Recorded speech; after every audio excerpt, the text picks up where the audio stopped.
Bloating వచ్చినా కానీ, చిన్న గ్యాస్ ప్రాబ్లం వచ్చినా కానీ ఈ ప్యాంటాప్రోజాల్ కానీ, రాబిప్రోజాల్ కానీ ఇలాంటివి వేసేసుకుంటుంటారు. ఇలా ఇయర్ ఆన్ ఇయర్ వాడడం వల్ల వీళ్ళకి ఏమైనా కాంప్లికేషన్స్ వచ్చే ఛాన్సెస్ ఉన్నాయి. ఇప్పుడు నా దగ్గరకు వచ్చే వాళ్ళు 10 years నుంచి కంటిన్యూస్గా వాడే వాళ్ళు కూడా ఉన్నారు. అయితే అట్లా వాడటం చాలా తప్పు. బేసిక్గా యాసిడ్ అన్నది మనకు హెల్ప్ చేయడానికే ఉంది బాడీలో. తుంటి ఎముకలు వీక్ అయిపోవడం ఏముంటాయి సార్ ఆల్కలైన్ ఫుడ్స్? ఇప్పుడు బేసిక్గా క్యారెట్, కీరా ఉన్నాయి. They are all alkaline in nature. ఎప్పుడైనా కానీ ఇష్టం వచ్చినట్టు ఇర్రెగ్యులర్గా వాడొద్దు.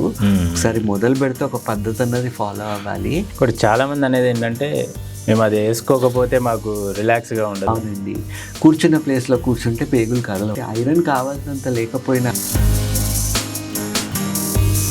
గ్యాస్కి కంటిన్యూస్గా మెడిసిన్స్ వాడే వాళ్ళలో మన లివర్కి కానీ లేకపోతే మన కిడ్నీస్కి కానీ ఏమైనా ఎఫెక్ట్ ఇచ్చే ఛాన్స్ ఉంటాయి. యాసిడ్ వాడినప్పుడు ఈ యాసిడ్ అన్నది కంటిన్యూస్ సపరేషన్లో ఉండడం వల్ల కొన్ని లాంగ్ టర్మ్ ఎవరైతే యూజ్ చేస్తున్నారో కిడ్నీలు కూడా చెడిపోతున్నట్టు, కిడ్నీలో స్టోన్స్ ఫామ్ అవుతున్నట్టు స్టడీస్ ఉన్నాయి. అలాగే బీపీ టు షుగర్ ఉండే వాళ్ళు కూడా ఎక్కువగా యాంటాసిడ్స్ అవి వాడుతుంటారు. సో దీనివల్ల డయాబెటీస్ ఉన్నప్పుడు కొంత ఈ కొన్ని రకాల యాంటాసిడ్స్ ఇవ్వడం వల్ల. ఇంకోటి ప్రెగ్నెంట్ ఉమెన్ విషయానికి వస్తే ప్రెగ్నెన్సీలో సేఫ్గా ఇవ్వచ్చు. ఇంకోటి గ్యాస్ అనేసరికి చాలా మంది ఈనో కూడా వాడుతుంటారు. Simple nothing but it is alkaline. అంటే ఐటీ ఎంప్లాయీస్లో ఇలాంటి గ్యాస్ట్రిక్ ఇష్యూస్ ఎక్కువగా ఉన్నాయని మనకు తెలుస్తుంది. అయితే ఎందుకు వీళ్ళల్లో ఎందుకు ఇది ఎక్కువగా కనిపిస్తుంది? నైట్ షిఫ్ట్లో ఎవరైతే ఉంటున్నారో వాళ్ళలో ఈ సిమ్టమ్స్ ఎక్కువ అవుతున్నాయి. బయట తినే ఫుడ్ ఎక్కువ ఉన్నా it can increase acidity. Processed food,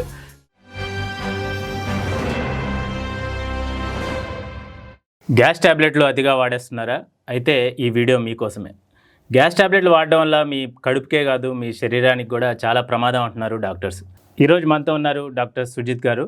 ఆయన అడిగి పూర్తి వివరాలు తెలుసుకుందాం. నమస్తే సార్. నమస్తే అండి సార్. జనరల్గా అందరూ చిన్న బ్లోటింగ్ వచ్చినా కానీ, చిన్న గ్యాస్ ప్రాబ్లం వచ్చినా కానీ ఈ ప్యాంటాప్రోజాల్ కానీ, రాబిప్రోజాల్ కానీ ఇలాంటివి వేసేసుకుంటుంటారు. అవి డాక్టర్ ప్రిస్క్రైబ్ చేసిన తర్వాత వేసుకుంటారు. దాని తర్వాత మళ్ళీ వాళ్ళకి ఫ్యూచర్లో ఏదైనా ఇలాంటి ప్రాబ్లమ్స్ వస్తే మళ్ళీ కంటిన్యూ చేస్తుంటారు.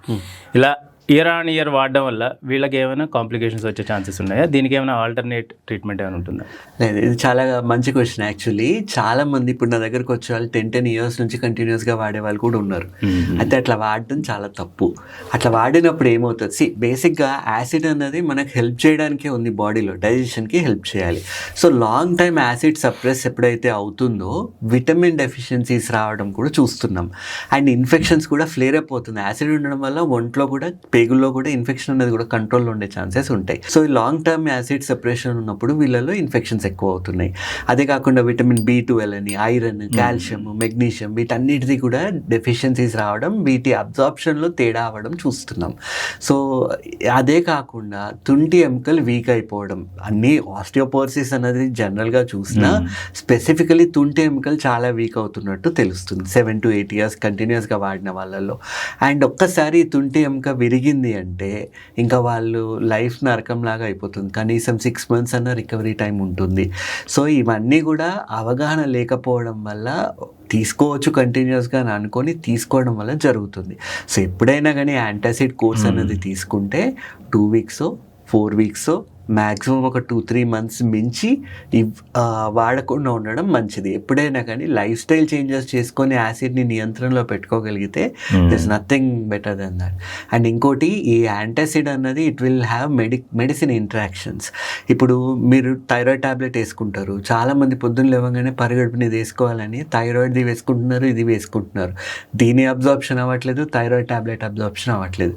స్టడీస్ ఏం చెప్తున్నాయి, కనీసం 4 గంటలు ఆగిన తర్వాత తీసుకుంటే ఆ రెండిట్లో తేడా, అంటే అబ్జార్ప్షన్ డెఫిషియన్సీస్ రావట్లేదు అని అంటున్నారు.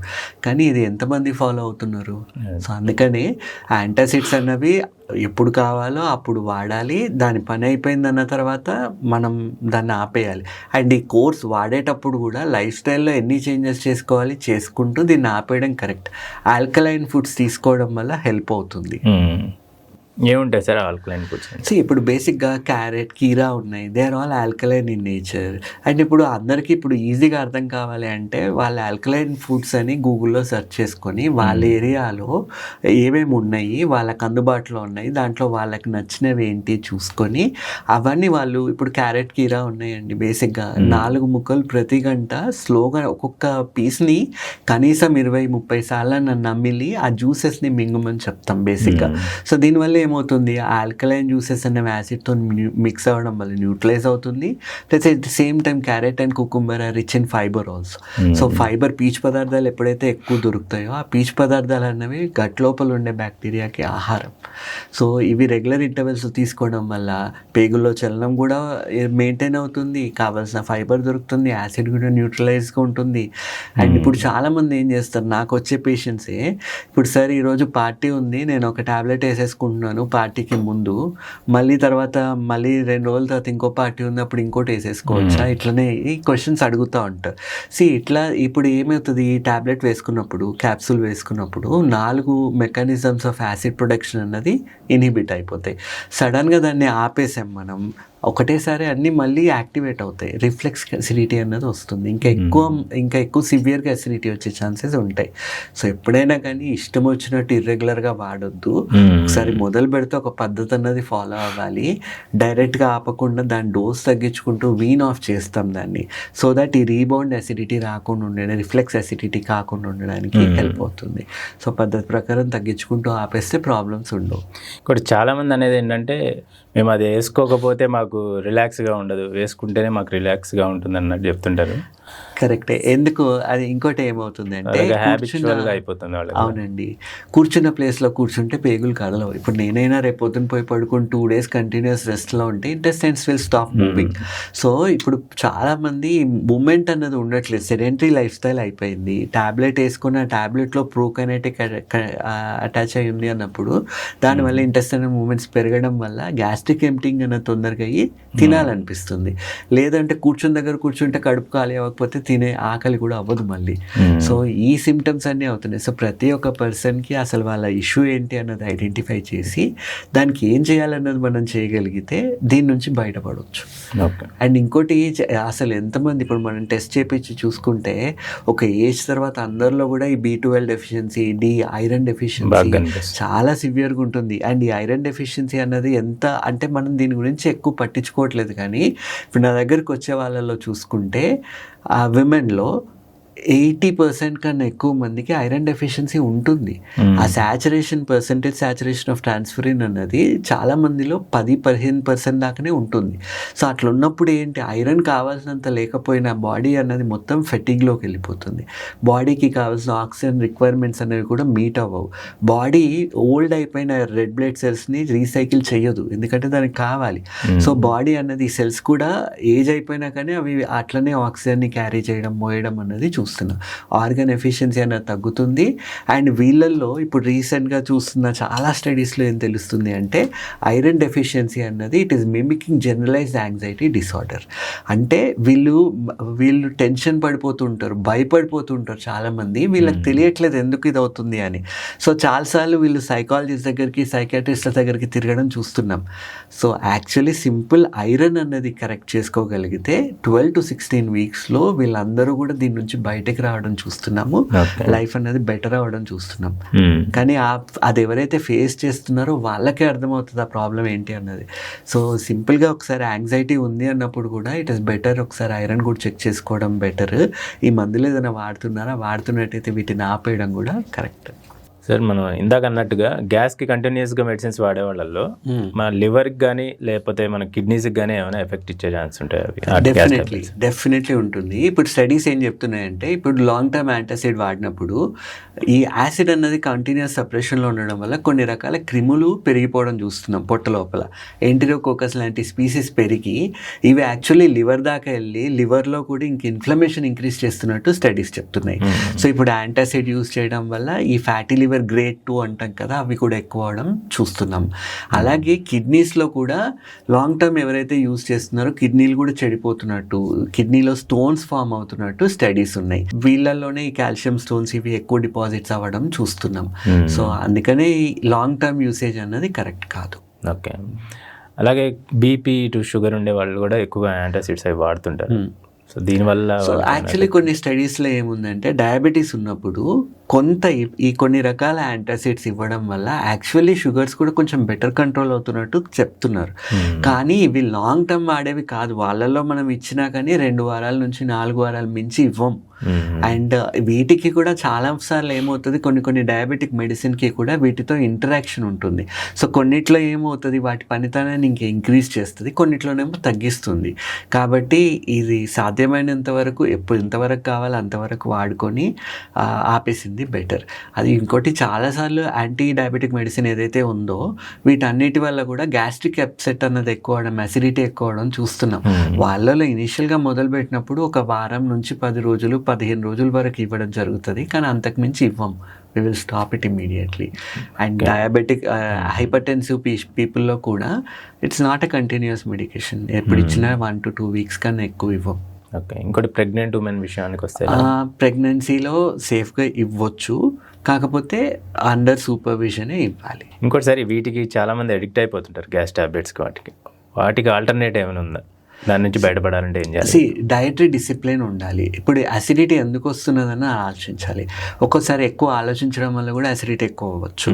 తినే ఆహార పద్ధతులు సరిగ్గా లేకపోయినా అసిడిటీ రావచ్చు. బయట తినే ఫుడ్ ఎక్కువ ఉన్నా it can increase acidity. Processed food, preservatives add చేసిన ఫుడ్స్, కెమికల్ లోడెడ్ ఫుడ్స్ తీసుకున్నాం. ఇప్పుడు పాలు, పెరుగు ఇవన్నీ కూడా ఎంత కెమికల్స్ ఎంత అడల్టరేట్ అయిందో మనకు తెలియదు. Paneer is the most adulterated food నా కదా. సో ఇవి non vegetarian hard to digest foods తీసుకోవడం వల్ల కూడా అసిడిటీ ఎక్కువ అవ్వచ్చు. అండ్ ఏం తినకుండా ఎక్కువసేపు స్టార్వేషన్లో ఉన్నా కానీ యాసిడ్ అన్నది ఎక్కువ అవ్వచ్చు. సింపుల్ థింగ్, మనం ఏదైనా తిన్నామంటే ఆ యాసిడ్ అన్నది తిన్నదాని మీద పనిచేస్తుంది. మనం ఏం తినట్లేదు అంటే ఆ యాసిడ్ కడుపు మీద పనిచేసి కడుపులో అల్సర్ లాంటివి ఫామ్ అవ్వచ్చు. ఇదే కాకుండా కొన్ని రకాల ఇన్ఫెక్షన్స్, ఇప్పుడు హెచ్ పైలోరీ లాంటి ఇన్ఫెక్షన్ ఉంది అన్నప్పుడు వాటి వల్ల కూడా ఈ అల్సర్స్ అన్నవి ఫామ్ అవ్వడం, అసిడిటీ ఎక్కువ అవడము అన్నది చూడడం జరుగుతుంది. సో నిద్ర సరిగ్గా లేకపోయినా అసిడిటీ ఎక్కువ అవ్వచ్చు. సో ఈ విటమిన్ డెఫిషియన్సీస్ ఉన్నా అది ఒక రకమైన బాడీ అన్నది ఒక స్ట్రెస్కి గురయ్యే ఛాన్సెస్ ఉంటాయి. సో ఇవన్నింటినీ మనం కరెక్ట్ చేసుకోగలగాలి. డైటరీ డిసిప్లిన్ అన్నది ఉండాలి. టైం పెట్టి భోజనం చేయడం, ఏం తింటున్నాం, ఎంత తింటున్నాం అన్నది ఇట్ ఈస్ వెరీ ఇంపార్టెంట్. పొద్దున్న నుంచి తినకుండా రాత్రి మెటబాలిజం తక్కువైనప్పుడు తినడం వల్ల కూడా ఇండైజెషన్ రిలేటెడ్ ఇష్యూస్ ఎక్కువైపోతున్నాయి. సో అసిడిటీ ఉన్న వాళ్ళలో 90% of the people they are having bowel disturbances. అంటే ఒకసారి మలబద్ధకం లాంటిదో లేకపోతే విరోచనాలు లాంటివో అసోసియేట్ అయి ఉండడం చూస్తున్నాం. సో అండ్ ఇంకోటి పడని ఆహారం తీసుకోవడం వల్ల కూడా అసిడిటీ ఎక్కువ అవ్వచ్చు. ఇప్పుడు పాలు, పెరుగు వల్ల లాక్టోజ్ ఇంటాలరెన్స్ ఎక్కువ అవుతుంది. చపాతీలు, మైదా వల్ల గ్లూటెన్ ఇంటాలరెన్స్ ఎక్కువ అవుతుంది. సో వీటన్నింటినీ మనం ఆపేయగలిగితే ఫుడ్ ఇంటాలరెన్స్ అనేది తగ్గుతుంది. రెడ్ మీట్ వల్ల చాలా మందిలో ఇన్ఫ్లమేషన్ ఎక్కువ అవుతున్నట్టు స్టడీస్ చెప్తున్నాయి. సో ఇవన్నిటిని మన లైఫ్ స్టైల్ ఏంటి చూసుకొని డైటరీ డిసిప్లిన్ అన్నది ఫాలో అవ్వాలి. తినే దాంట్లో హై ఫైబర్ డైట్ ఎక్కువ తీసుకోవాలి. వాటర్ ఇంటెక్ సరిపడా ఉండాలి.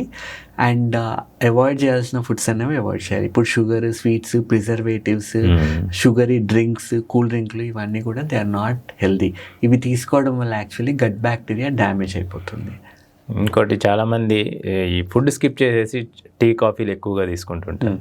అదేనండి, ఇప్పుడు ఏదైనా మోతాదు మించి చేసినప్పుడు అది కరెక్ట్ కాదు. ఇప్పుడు ఇది సేమ్ థింగ్ విత్ రైస్. ఇప్పుడు మనం 75 గ్రాముల రైస్, అన్నం, పప్పు, ఆకుకూరలు, కొంచెం నెయ్యి వేసుకొని తింటే ఏ ప్రాబ్లం ఉండట్లేదు. కావాల్సినంత ఫుల్నెస్, షుగర్స్ కూడా స్టేబుల్గా ఉంటున్నాయి, అన్నీ బాగుంటున్నాయి. కానీ కార్బోహైడ్రేట్ అనేది చాలా అడిక్టివ్. మనం కొంచెం 75 గ్రామ్స్ తిని ఆగలేము. మనం ఇప్పుడు బిర్యానీ ప్యాకెట్ ఓపెన్ చేస్తే దాంట్లో 500 గ్రామ్స్ ఉంటే దాన్ని అది ఫినిష్ చేయడానికి ట్రై చేస్తారు జనాలు.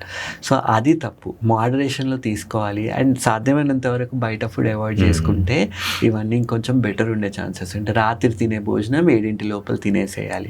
చాలామంది ఏం చేస్తారు, తిన్నాక వాటర్ తాగొచ్చా, తినక ముందు తాగొచ్చు, ఈ డౌట్స్ అన్నీ ఉంటాయి. తినడానికి ముందు కొంచెం వాటర్ తీసుకుంటే అది డైజెషన్కి ఎయిడ్ చేస్తున్నట్టు తెలుస్తుంది. అట్లాగే తిన్న తర్వాత కొంతవరకు తీసుకుంటే ఓకే, కానీ ఓవర్గా తీసుకుంటే ఏమవుతుందంటే యాసిడ్ మళ్ళీ డైల్యూట్ అయిపోతుంది. డైల్యూట్ అయినప్పుడు డైజెషన్ మీద ఎఫెక్ట్ వచ్చే ఛాన్సెస్ ఉంటాయి. ఒకటి గ్యాస్ అనేసరికి చాలా మంది ఈనో కూడా వాడుతుంటారు. Simple relief nothing but it is alkaline in nature. So అది యాసిడ్ని టెంపరీగా న్యూట్రలైజ్ చేస్తుంది. సో ఇప్పుడు మన ఇంకొక డౌట్ చాలా మందిలో ఉంటుంది, లెమన్ వాటర్ తాగొచ్చా. యాక్చువల్లీ లెమన్, సిట్రిక్ ఇవన్నీ కూడా they are all alkaline in nature. అంటే చేయంగానే తాగితే they are alkaline in nature, అవి యాసిడ్ని న్యూట్రలైజ్ చేస్తాయి. కానీ ఎప్పుడైతే చేసి దాన్ని బయట ఎయిర్కి ఎక్స్పోజ్ చేసేసారో ఆక్సిడైజ్ అయిపోయి అవన్నీ యాసిడిక్ అయిపోయే ఛాన్సెస్ ఉంటాయి. సో ఇప్పుడు అందుకనే ఇవి ఆల్కలైన్ జ్యూసెస్ తీసుకుంటే యాసిడిటీని న్యూట్రలైజ్ చేయవచ్చు. కానీ ఆల్కలైన్ ప్రతిసారి దీని మీద డిపెండ్ అవ్వకుండా మనం న్యాచురల్గానే రెగ్యులర్ ఇంటర్వెల్స్లో ఆల్కలైన్ ఫుడ్స్ తీసుకుంటా ఉంటే యాసిడ్ అన్నది న్యూట్రలైజ్ అయ్యే ఛాన్సెస్ ఉంటాయి.